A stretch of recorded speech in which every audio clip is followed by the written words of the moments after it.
온도가 내려가고 겨울이 되면 항상 기대하는 것이 있습니다. 영어로 스노우라고 불리는 눈이죠. 눈이 오는 풍경을 설경이라고 따로 부를 만큼 예쁘기도 하고 신기하기도 합니다. 우리에게 친숙한 눈은 결정 상태로 확대해보면 정말 신기할 정도로 같은 모양이 없습니다. 도대체 왜 그럴까요? 일단 이 원인을 알려면 눈이 되기 전의 상태인 물에 대해서 알아야 합니다. 생명에 있어서 가장 소중한 물이 기본이죠. 물은 아시다시피 탄소 하나와 수소 둘로 이루어져 있습니다. 그런데 이 물 분자의 각도가 104.5도로 이루어져 있습니다. 각도가 104.5도인 이유는 전문적인 화학 용어로는 옥텟빛과 공유결합 때문에 그렇게 되는데, 어려운 얘기는 하지 말고 그냥 쉽게 얘기한다면 레고처럼 조립할 때 물은 그런 방향으로 조립되어서 그렇습니다. 물이 열 때는 결국 이 104.5도 때문에 주로 육각형 구조로 얼게 되죠. 하지만 눈의 결정을 보면 큰 육각형 형태도 있고 복잡한 장가지가 있기도 하고 기둥도 있습니다. 이것을 결정하는 것은 기온, 낙하속도, 습도 때문에 그렇습니다. 일본의 물리학자 나카야 우키치로가 연구하여 만든 도표가 있는데요. 온도와 습도의 구간을 어떤 속도로 통과했느냐에 따라 눈의 결정 모양이 달라집니다. 장가지가 복잡한 형상의 눈 결정의 경우는 습도가 높은 상태에서 결정 모서리 쪽의 수증기가 상대적으로 먼저 달라붙게 됩니다. 그래서 모서리 쪽이 더 빨리 자라다 보니 가지가 길게 뻗쳐 있죠. 사실 길쭉한 장가지처럼 보여도 자세히 보면 그 장가지도 육각의 형태로 자랍니다. 장가지가 복잡하지 않은 육각형판의 눈 결정은 습도가 낮은 상태에서 결정이 잘합니다.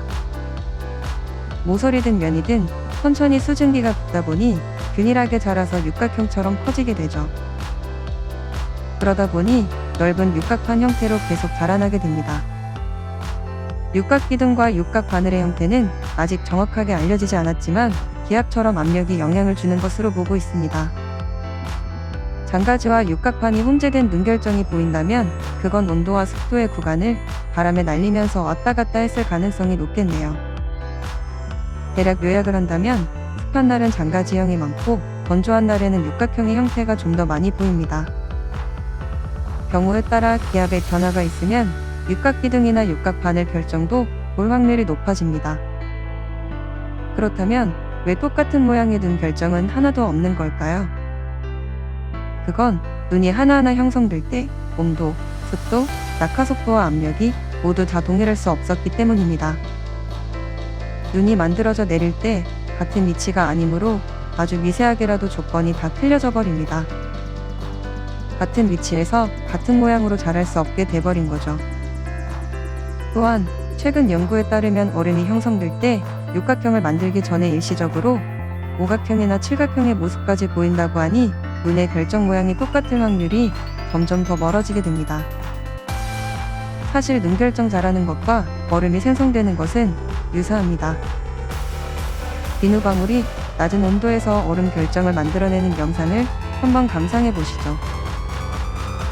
비누방울이 습한 조건이 되다 보니 장가지 모양을 기본으로 자라나는 것이 보이실 겁니다.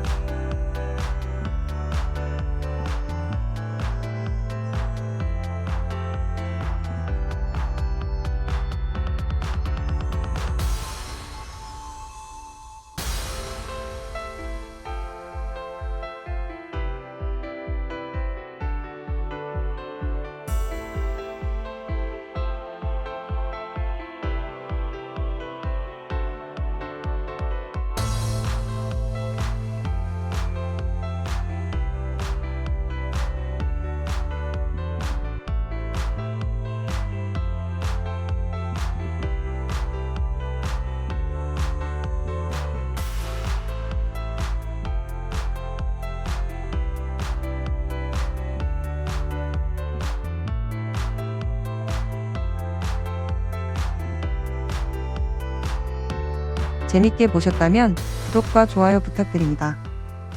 감사합니다.